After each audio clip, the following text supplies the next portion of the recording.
কোম্পানিতে, হ্যাঁ, মোদির সামনে যেতেই সাহস করে। আর গিয়ে অনেক সময় কথা বলতে গিয়ে অধিকাংশ লোকের জবান কি হয়ে যায়, সাহস করে না বলতে, কি কথা বলতে কি কথা বলে ফেলেন।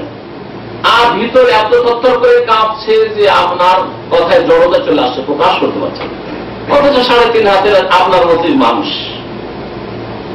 আর সেই সময় ফেরেশতা এসে জিজ্ঞাসা করছেন, ওই সময় জবাব দেওয়া যেমন তেমন কথা নয়।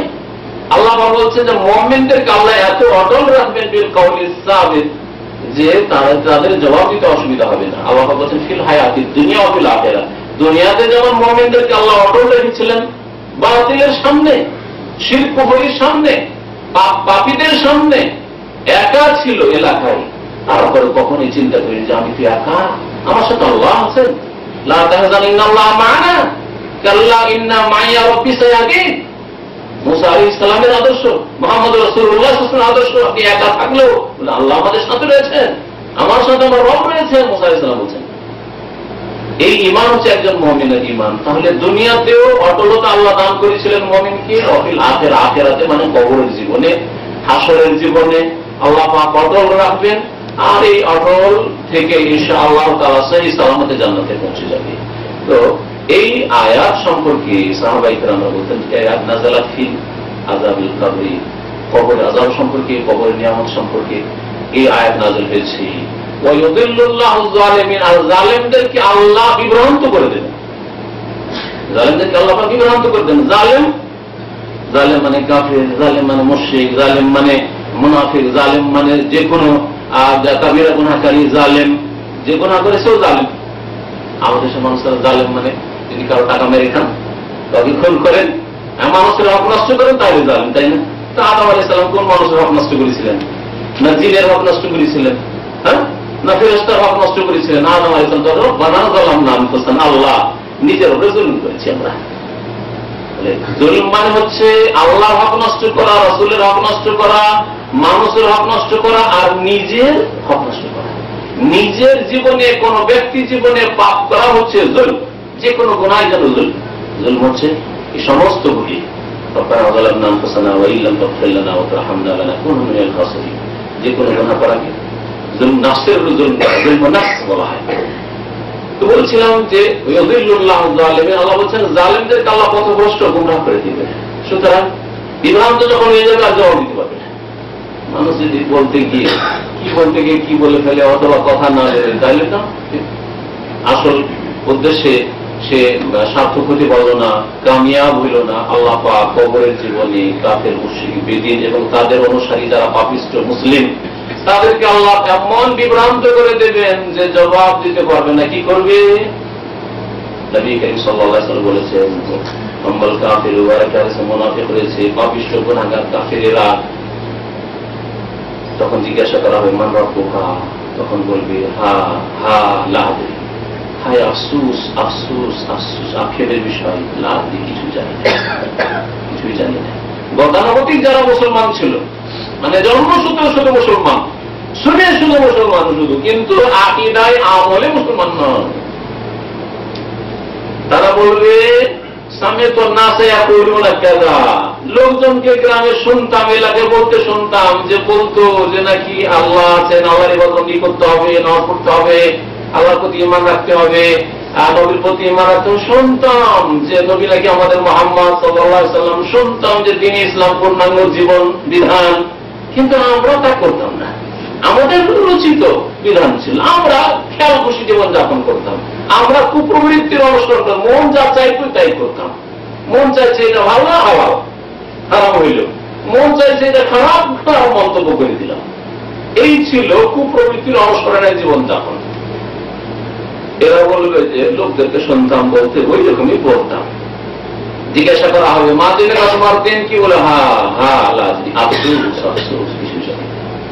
জিজ্ঞাসা করা মা হাযা রাজুল আল্লাযী বুইসা ফীকুম, এই ব্যক্তিকে যাকে তোমাদের কাছে পাঠানো হয়েছিল, মান নবিয়ুকা, তোমার নবীকে, বলে হা হা লাজি, আফসোস আফসোস, আখির কিছু জানি না।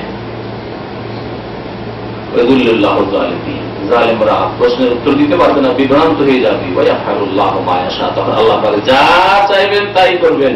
নবী করিম সাল্লাল্লাহু আলাইহি ওয়াসাল্লামের হাদিস রয়েছে যে আল্লাহ পাক মুমিন বান্দা যখন প্রশ্নের উত্তর দিতে পারবে, ভালো মানুষ সৎকর্মশীল নেক লোক যখন উত্তর দিতে পারবে, তখন নাদা মুনাদি মিনাস সামায়ে, আকাশ থেকে ডাক দেওয়া হবে, আনিফরিশুহু মিনাল জান্নাহ ওয়ালবাসুহু মিনাল জান্নাহ ওয়াফতাহু লাহু বাবান ইলাল জান্নাহ। জান্নাতের ফার্স্ট ফার্স্ট মানে কি? হ্যাঁ, তারপর কি ফার্স্ট বলছেন? আর বলে এখনো ফার্স্ট বলছেন লোকে। হ্যাঁ, জান্নাতের বিছানা বিছিয়ে দাও, ফার্স্ট মানে বিছানা। ওয়ালবাসুহু লিবাস মানে পোশাক, ওয়ালবাসুহু মিনাল জান্নাহ, জান্নাতের লিবাস পোশাক পরিয়ে দাও। ওয়াফতাহু লাহু বাবান ইলাল জান্নাহ, জান্নাতের দরজা খুলে দাও। সুবহানাল্লাহ। কাফের মুনাফিক যারা তাদের অনুসারী, যারা জন্মসূত্রে মুসলিম, কিন্তু সারা জীবন কোন চিন্তা হয়নি যে আমাকে আল্লাহ কেন সৃষ্টি করেছে। ভালো করে শোনেন কথা, শুধু মুসলিম দাবি করলে হবে না। 60 বছরের 50 বছরের জীবন চলে গেল, কখন এই চিন্তা করলেন না যে আল্লাহ কেন সৃষ্টি করেছেন, কে সৃষ্টি করেছেন, কেন সৃষ্টি করেছেন, এই কথা কোনদিন চিন্তা আসলো না। আমার কিছু করণীয় আছে কিনা কোনো চিন্তা করলেন না। আরো শোনেন, কখনো এই চিন্তা করলেন না যে আমি মরবো, সবাই মরছে আমার সামনে, অনেকে মারা যাচ্ছে, আমিও মরবো, মরার পর আমার কি হবে, এই চিন্তা কখনো করলেন না। তারপরে বলছিলেন কখনো না, কখনো না। ইসলাম বিরস্তকারী যেসব বিষয় তার একটি হচ্ছে যে যেই ব্যক্তি সারা জিন্দেগিতে কখনোই ফিকির করলো না যে তাকে কিছু শিখতে হবে, করতে হবে, বিশ্বাস করতে হবে, আমল করতে হবে। আর ইরাদ আন দীনিল্লাহ, আল্লাহর দিন থেকে এমন বিমুখ হয়ে যাওয়া, লা ইয়াতাআল্লামুহু ওয়া লা ইয়ামাল বিহি, না শিখলো, না আমল করলো, না বিশ্বাস করলো। জন্মসূত্রে মুসলিম চলে গেল, সারা জিন্দগিটা পার করে দিয়ে এই চিন্তাগুলি কখনো আসলো না। তাহলে মনে করেন যে সেও জান্নাত না, কখনো না। এইরকম লোকদেরকে, পাপিষ্ঠদেরকে যখন প্রশ্ন উত্তর দিতে পারবে না, বলা হবে তাদের সম্পর্কে নাদা মুনাদি মিনাস সামায়ে, আকাশ থেকে ডাক আসবে, ইফরিশুহু মিনান নার, জাহান্নামের বিছানা বিছিয়ে দাও।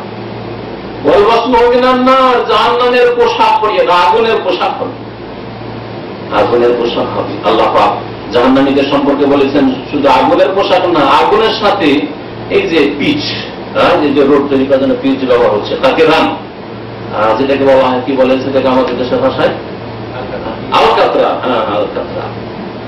আল্লাহ বলছেন সূরা সারাবিলহুম মিন কাতিরান, তাদের পায়জামা হবে, প্যান্ট, ফুল প্যান্ট হবে, তাদের লেবাস পোশাক কিসের হবে? সিলভার সারাবিল বলছে না, সারাবিল আর সারাবিল একই অর্থে, বাগি আর ওদি একই অর্থে। সারাবিলহুম মিন কাতিরান, তাদের সিরওয়াল পায়জামা হবে, প্যান্ট হবে আলকাতরা। সুবহানাল্লাহ।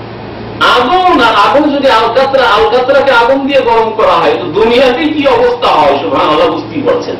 আসলে যদি জাহান্নামের আগুন দিয়ে যদি গলানো হয় আর গরম করে রাখা হয় তো কি অবস্থা, কোন লেবাস পোশাক হবে জাহান্নামীদের, জাহান্নামে এবং কবরের জীবনে।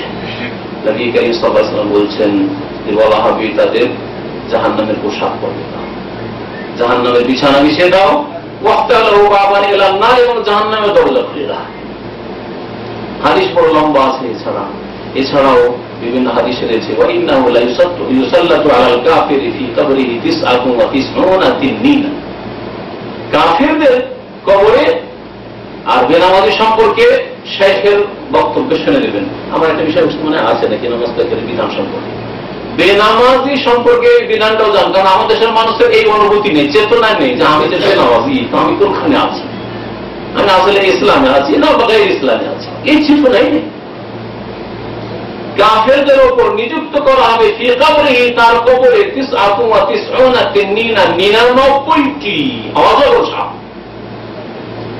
তানহাসুহু ওয়া তালদাহু হাত্তা তাকুমা সাআহ, কিয়ামত পর্যন্ত দংশন করতে থাকবে, শাস্তি দিতেই থাকবে, এসব শাস্তি হবে। নবী কারীম সাল্লাল্লাহু আলাইহি ওয়াসাল্লাম সহিহ বুখারীর একটি হাদিস শোনাই যে কবরে আযাব যখন হয় তখন ইয়াসমাউ মান ইয়ালি গায়রা সাকালে, কবরের আশেপাশে যত জীবজন্তু থাকে, পশু পাখি, গরু ছাগল বকরি কুকুর বিড়াল সব শুনতে থাকে।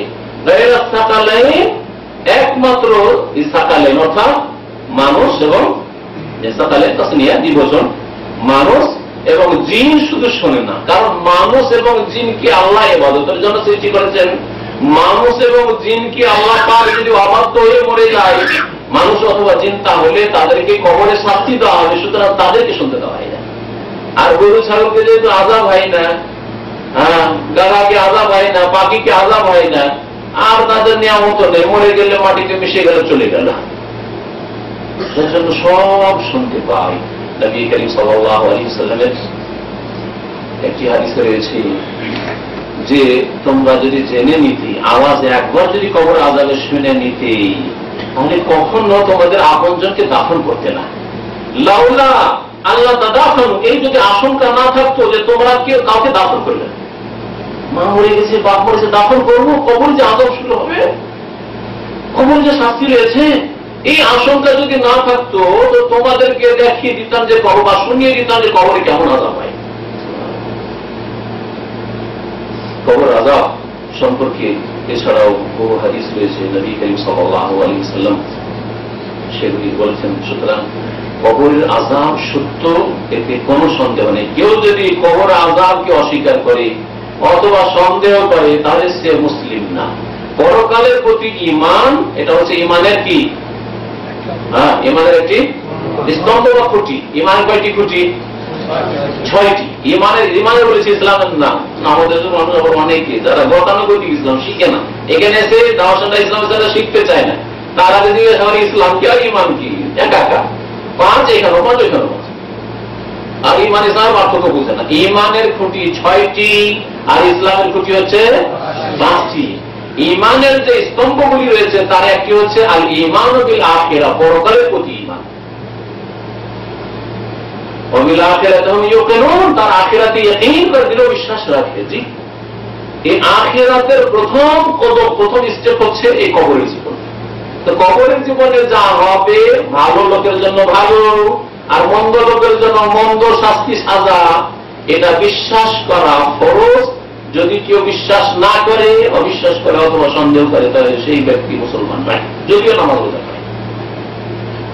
কবরের আযাব যে হয়, এই মর্মে কোরআনে কারীমের আরেকটি আয়াত সূরা মুমিনে ফিরআউন এবং ফিরআউনের সেনাবাহিনী, ফিরআউনের দলবল সম্পর্কে। মুসা আলাইহিস সালামের দল হকপন্থী আর বাতিলপন্থী, সেই জামানার ফিরআউনের অনুসারী যারা। আল্লাহ পাক রব্বুল আলামিন এখানে ফিরআউন এবং ফিরআউনের ভক্তদের সম্পর্কে বলছেন, আন্না ইউরাদুনা আলাইহা গুদুওয়া ওয়া আশিয়া ওয়া ইয়াওমা তাকুমুস সাআ আদখিলু আলা ফিরআউনা আশাদ্দাল আযাব। মহান আল্লাহ ইরশাদ করেছেন, আন্নারু ইউরাদুনা আলাইহা, ওই লোকদেরকে, অর্থাৎ এই ফিরআউনের বংশধরকে, ফিরআউনের অনুসারীদেরকে জাহান্নামের উপর পেশ করা হচ্ছে, আগুনে তাদেরকে পেশ করা হচ্ছে। আগুনে কি জন্য পেশ করা হচ্ছে? সম্মান দেওয়ার জন্য, শীতকালের আগুন পাওয়ার জন্য। শীতকালে আগুন থাকেন না, ওই জন্য না, জ্বালানোর জন্য, শাস্তি দেওয়ার জন্য, আযাব দেওয়ার জন্য। আন্নারু ইউরাদুনা আলাইহা, জাহান্নামের উপর, আগুনের উপর পেশ করা হচ্ছে এদেরকে। গুদুওয়া ওয়া আশিয়া, সকালে বিকালে। সকাল বিকাল মানে সব সময়। যেমন আমরা আমাদের ভাষায় বলি, ভাই আপনাকে তো সকাল বিকাল দেখি, তার মানে প্রায় সময় দেখি, এটাই না অর্থ। তো এর মানে যে সকালে একবার দেখি আর বিকালে একবার দেখি, যাতে প্রায় সময় দেখেন ওরা সকাল বিকাল। তো আল্লাহ বলছেন সকাল বিকাল তাদেরকে জাহান্নামের উপর, আগুনের উপর পেশ করা হচ্ছে। এটা হচ্ছে ইউরাদুন। ওয়া ইয়াওমা তাকুমুস সাআ, আর যেদিন কিয়ামত কায়েম হবে সেই দিনও জাহান্নামের উপর পেশ করা হবে। তার মানে কবরের আযাব দিয়ে ফিরআউন আর ফিরআউনের অনুসারীদের নাজাত নেই। কিন্তু আযাব শুরু হয়েছে, হচ্ছে হচ্ছে হচ্ছে। কিয়ামতের দিনও আযাব আর জাহান্নামের আযাব। ওয়া ইয়াওমা তাকুমুস সাআ, কিয়ামতের দিনে বলা হবে আদখিলু আলা ফিরআউনা আশাদ্দাল আযাব। এই ফিরআউনের বংশধর, ফিরআউনের চরিত্রে যারা চরিত্রবান হয়েছিল আর হচ্ছে আর কিয়ামত পর্যন্ত হবে, এদেরকে আশাদ্দাল আযাব, কঠোর শাস্তিতে ঢুকিয়ে দেওয়া কথা বলে বলেন। যেমন এই আয়াত, দ্বিতীয় আয়াত যে আয়াত সম্পর্কে মুফাসসিরিনগণ বলেছেন যে কবর আযাব সম্পর্কে নাযিল হয়েছে এবং স্পষ্ট। সম্মানিত ভাইরা, কবরের জীবনে আযাব কেন হয়? মুসলিমদেরও আযাব হয়, মুসলিমদেরও আযাব হয়। বিভিন্ন কাবিরা গুনাহগুলির কারণে হয়। তার প্রমাণে সহিহ বুখারী মুসলিমের একটি হাদিস রয়েছে, নবী করিম সাল্লাল্লাহু আলাইহি ওয়াসাল্লাম মদিনায়। তাহলে এর দ্বারা বোঝা গেল যে মদিনাতেও কবর আযাব কি হয় না, হয় না? আমাদের দেশের অধিকাংশ মানুষের আকীদা যে জান্নাতুল বাকি, মানে বাকির কবরস্থান আবার জান্নাতুল বাকি। ওখান থেকে একটা ধারণা যে বাকিতে মরলি তো জান্নাত, বাকিতে তারপর হইলি জান্নাত, তাই না? আচ্ছা, মক্কায় আল মুআল্লা কবরস্থান, ওর নাম বিদাতি নামাজে জান্নাতুল মুআল্লা, মানে এখানে আল মুআল্লাতে কবর পেলি তো জান্নাত, তাই না? কখন না, কখন না। মান বাত্তা বিহি আমালুহু লাম ইউসরা বিহি নাসাবুহু, কারো আমল যদি দূরে ফেলে দেয়, মানুষকে পিছনে ফেলে দেয়, তাহলে তার বংশধর, জমি ভূমি কখনো এগিয়ে দিতে পারবে না, মনে রাখবেন। তো সম্মানিত ভাইরা, নবী করিম সাল্লাল্লাহু আলাইহি ওয়াসাল্লাম মদিনার গলিতে রাস্তায় চলছেন, মাররা আলা কবরাইন, দুটি কবর ছিল, কবর পাশ দিয়ে যাচ্ছে, আর যেতে ওহী হয়ে গেল, নবী করিম সাল্লাল্লাহু আলাইহি ওয়াসাল্লামকে জানতে পারলেন এই দুই কবরে আযাব হচ্ছে। নবী করিম যেখানে সেখানে জানতে পারতেন না, কিন্তু যখন জানিয়ে দেওয়া হইতো, ইন হুয়া ইল্লা ওয়াহয়ুন ইউহা, ওহী যখন হইত তখন জানতে পারতেন। ওহী হয়ে গেল, জানতে পারলেন, বললেন সাহাবায়ে কেরামদেরকে, সাথী সঙ্গীরা ছিল সেখানে, ইন্নাহুমা ইউআযাবানি ওয়া মা ইউআযাবানি ফি কাবীর, এদেরকে আযাব, শাস্তি হচ্ছে, এই দুটো লোকে কবরে আযাব হচ্ছে। কিন্তু এমন কোন বড় বিষয় ছিল না যে সেই গুনাহ থেকে বেঁচে থাকা বড়ই কষ্টকর ছিল না। এমন নয় যে কাউকে খুন করেছে, এমন নয় যে এরা শিরক আর মুশরিক হয়ে মারা গেছে, এমন নয় যে আল্লাহ পরকাল অস্বীকার করেছে, নাস্তিক হয়েছে, এমন নয় যে অন্তরের কপট মুনাফিক ছিল, আল্লাহ পরকাল বিশ্বাসের মিথ্যা কালেমা পড়েছে, এরকম ছিল না। ওমাই আযযাবানি ফি কাবীর, যদিও গুনাহগুলি কবিরা, কিন্তু এমন বড় বিষয় ছিল, এটা হচ্ছে এর অর্থ। কারণ আরেকটা হাদিসে রয়েছে ওয়ালা ওয়াইন্নাহু লাকাবীর, তবে গুনাহগুলি বড়, মানুষ এগুলিকে বড় মনে করে না, আর বেঁচে থাকাও বড় বিষয় ছিল না, খুব হালকা বিষয় ছিল, কিন্তু সেগুলি হচ্ছে ওয়াইন্নাহু লাকাবীর, গুনাহগুলি বড়। অনেকে এগুলোকে বড় গুনাহ মনে করে না। আম্মা আহাদুমা ফাকানা ইয়ামশি বিন-নামিমাতি, তাদের দুইজনের একজন চুগলখড়ি করত। চুগলখড়ি বুঝেন? কে বুঝে বলেন তো দেখি? হ্যাঁ, কি চুগলখড়ি মানে কি? হ্যাঁ, একজন লোকে পিছিয়ে বদনাম করতে, সে শুনলে কষ্ট পাইবে, এটা চুগলখড়ি। এটা চুগলখড়ি, ঠিক ঠিক বলেছেন। এটা গীবত। গীবত হচ্ছে যে মানুষের চোখের আড়ালে তার ব্যক্তি জীবনের বা পারিবারিক জীবনের এমন দোষ চর্চা করা, যে দোষ চর্চা করা জায়েজ নাই, সেই দোষ দিয়ে অন্যের ক্ষতি করছেন। হ্যাঁ, কি হলো? হ্যাঁ, নাকলু কালামিন নাস বাদেম এলাপাল, মানুষের কথা এখান থেকে ওখানে নিয়ে যে পৌঁছানো, ওর সাথে আর একটা শর্ত লাগবে, অসম্পূর্ণ আছে। আলাদ অজিল ইফসাদ, ফিতনা ফাসাদ সৃষ্টি করার জন্য, লড়াই ঝগড়া বিবাদ সৃষ্টি করার উদ্দেশ্যে। কিন্তু ভালো কথা যদি হয়, যেমন আমার কারণে এখান থেকে শুনলেন, আর শোনার পর রুমে গেলেন, আর দেখলেন দু চারজন আলোচনা আসেন, তখন ওদের বললেন যে তোমরা ভুল করেছো, আজকে তো গেলেন, আজকে কবর আযাব হবে, গুরুত্বপূর্ণ কথা শুনলাম, তার মধ্যে দু একটা পয়েন্ট উল্লেখ করলেন, এই কথাটা তো ওখানে গিয়ে নকল করলেন, তো এটাও চুগলখড়ি হয়ে যাবে। তাহলে যদি বলেন যে এখানকার কথা ওইখানে পৌঁছানো, তাহলে এটাও তার মধ্যে সামিল হয়ে যাবে। ভালো করে বোঝার চেষ্টা করেন।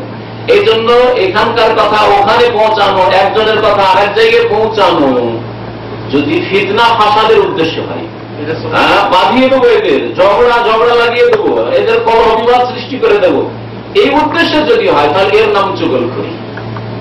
শুনলেন একজনের কাছে আপনার রুমের কোন এক লোক সম্পর্কে বললেন যে লোকটা কিন্তু ভালো মানুষ না, হাত ভারী হয়, অনেকদিন থেকে টাকা পয়সা কবে দিচ্ছে না। কথাটা শোনার পর সাথে সাথে গিয়ে বললেন ওর একটু মহব্বত নেওয়ার জন্য, ওর একটু নিকটবর্তী হওয়ার জন্য। আর জানে খালি মোস্তাফিজ ভাই বলছিলেন যে আপনি নাকি টাকা নিয়ে ধার নিয়েছেন আর দেন না, আপনার হাত ভারী, আপনার স্বভাব খারাপ। আর শোনার পরে কি অন্তরে শত্রুতা আচ্ছা দেখব, কেন এরকম কথা বলেন? আর আমাকে বলবেন, আপনি টাকা বলেন, আমাকে বলতেন কেন এরকম করে বলুন, তাই না? ঝগড়া লাগিয়ে দিল। এর নাম হচ্ছে চুগলখড়ি। যে কোনো চুগলখড়ি করে বাপ বেটাতে ঝগড়া লাগিয়ে দিয়েছে দেশে, তাই না? আপনার স্ত্রী খুব ভালোবাসতেন বাপ মাকে, স্ত্রী পত্নী বুড়ি গানে কুটুর কুটুর করে রাত্রে গিয়ে বিছানে গিয়ে বলে তোমার মা এইরকম, তোমার বাপ এইরকম, এই করে করে যেই বাপ যেই মাকে কত ভালোবাসতেন এবার দুশ্মন বানিয়ে দিল।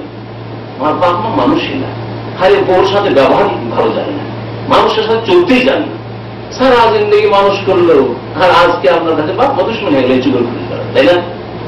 হ্যাঁ, কাবিরা গুনাহ, কাবিরা গুনাহ। একজন চুগলখড়ি করতো, দ্বিতীয় ব্যক্তি ফাকানা লা ইয়াস্তানজিহু মিনাল বাউলি, সে পেশাব থেকে বাঁচত না। একটা হাদিস রয়েছে, আর হাদিস লা ইয়াস্তাতিরু ফিল বাউল, পেশাবের অবস্থায় পর্দা করতো না, রাস্তায় চলতে চলতে যেখানে সেখানে বসে গেল, এইদিকে ডান দিক বাম দিক দেখছে। নদীর কিনারে আমাদের দেশে যারা বসবাস করে, রেল লাইনের পাশে রোডের আশেপাশে বসবাস করি, আর বাড়িতে বাথরুম নেই, বসে গেল রোডের পাশে, মাথা নিচে বসে, তাই না? বসে গেল, চোখে চোখে না দেখলেই হইল, অসুবিধা নাই, চলছে। সুবহানাল্লাহ।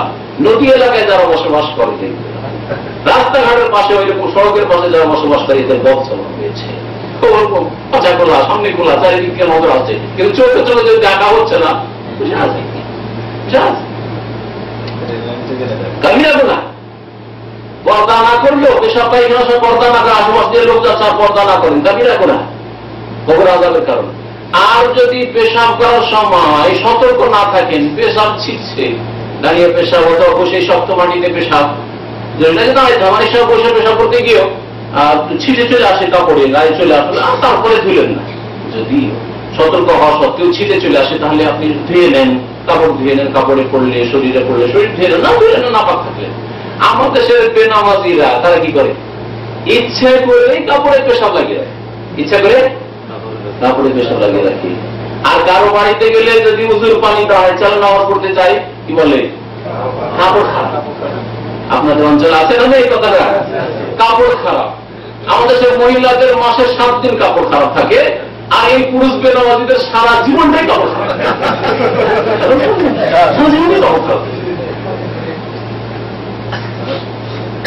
একবার দুইবার ছিটাতেই যদি কবর আযাব হয়, যারা কাপড়ে পেশাব লাগিয়ে রাখে, পানি দিয়েও ধয় না, গুলাদের পানির ব্যবস্থা না থাকে, কুলুকও নেই না, প্যান্ট খারাপ হয়ে থাকলো, আন্ডার প্যান্ট খারাপ হয়ে থাকলো, আর এটা বাহানা যে আমি নামাজ পড়বো না, এমনিও নামাজ পড়ে না, যদি এই গুনাহ থেকে না বাঁচি, তাহলে কবর আযাব হবে।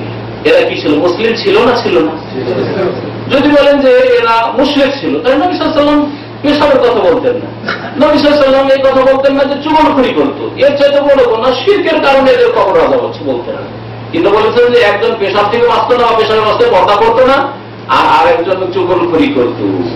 সুতরাং বোঝা গেল যে মুসলিমদেরও কাবিরা গুনাহের জন্য কবরে আযাব হবে। কবরে আযাব হয়ে কিছু লোক আছে যারা অনেক ভালো কাজ করেছে, কিন্তু কিছু গুনাহ করেছে, কাবিরা গুনাহ করেছে, তাদের একটা পিরিয়ড পর্যন্ত কবরে আযাব হওয়ার পরে ঠান্ডা হয়ে যাবে, কারণ তার পানিশমেন্ট হয়ে গেছে। যেমন জেলের সাজা, আসামি 1 বছর ছিল, 1 বছর পরে ছেড়ে দিল বা দেশে পাঠিয়ে দিল। আর কিছু লোক আছে 5 বছর, 7 বছর, 10 বছর, সারা জীবন জেল, তাই না? এইরকম। তো ওই রকমই কবরের জীবনটা, কারো সারা কবরের জীবনটায় আযাব আর আযাব থাকবে। তারা ওই রকম অনেক কাবিরা গুনাহ করেছে, কাফের অবস্থায় মরেছে, মুশরিক অবস্থায় মরেছে, সারা জিন্দেগি কখনো ফিকির করেনি যে আমার কি হবে মতের পরে, সারা জীবন কবরে আযাব হইতে থাকবে, আর হাসরের মাঠেও আযাব হবে, আর জাহান্নামের আযাবে যেতে হবে। আল্লাহ পাক রব্বুল আলামিন যেন কোরআন এবং হাদিস বোঝার তৌফিক দান করেন, এবং আল্লাহ পাক রব্বুল আলামিন আমাদেরকে যেসব জিনিস বিশ্বাস করা ফরজ করে, সেসব জিনিসে বিশ্বাস করার মতো বিশ্বাস করার তৌফিক দান করেন, যে বিশ্বাস আমাদের জীবনে সংশোধন করাতে পারে। সম্মানিত ভাইরা, কবরের আযাব আলোচনা করা মানে কিচ্ছা কাহিনী নাই। আমি কখনো কিচ্ছা কাহিনীর উদ্দেশ্যে কবর আযাব আলোচনা করি না, এবং আজকে করি নাই। কবরের আযাবের কথা শুনে যাতে করে আপনার আমার সংশোধন হয়, আপনি ভালো করে বুঝতে পারছেন, কারণ আপনার সম্পর্কে আপনি সবচেয়ে বেশি জানেন, আপনার স্ত্রীর চাইতে বেশি জানেন যে আপনি কি গুনাহে ডুবে আছেন, তাই না? একমাত্র আল্লাহ আপনার চাইতে বেশি জানেন, বাকি আপনি সবার চাইতে বেশি আপনার সম্পর্কে জানেন যে আপনি কোন ক্ষেতের মানুষ, কোন অবস্থায় আছেন। শুধু আপনার জীবনে যেসব কাবিরা গুনাহ আছে, কবর আযাব থেকে যদি বাঁচতে হয়, জাহান্নামের আযাব থেকে যদি বাঁচতে হয়, বিচার দিবসের হাসর মাঠের আযাব থেকে বাঁচতে হয়, তো আল্লাহর রাস্তে সংশোধন করেন। আল্লাহ যেন আমাদের সংশোধন করার তৌফিক দান করেন। আমরা সকলেই গুনাহগার, আল্লাহ তুমি আমাদেরকে মাফ করে দাও। আল্লাহ রাব্বুল আমাদেরকে ভালো জীবন যাপনের জন্য তৌফিক দান করেন। আল্লাহ আমাদের নেক আমলের জন্য তৌফিক দান করেন। আল্লাহ পাক আমাদের আকীদা শুদ্ধ করার তৌফিক দান করেন, সঠিক ইলম শিখার জন্য তৌফিক দান করেন, এবং ভালো আমল করার তৌফিক দান করেন। 5 ওয়াক্ত নামাজ কায়েম করার জন্য আল্লাহ পাক তৌফিক দান করেন। আল্লাহ পাক আমাদের ফরজ ওয়াজিব হেফাজত করার জন্য তৌফিক দান করেন। হারাম নাজায়েজ কাবিরা সাগীরা গুনাহ থেকে আমাদের বেঁচে থাকার জন্য আল্লাহ পাক তৌফিক দান করেন। ওয়া সাল্লাল্লাহু আলা নবিয়িনা মুহাম্মদ ওয়া আলা আলিহি ওয়া সাহবিহি।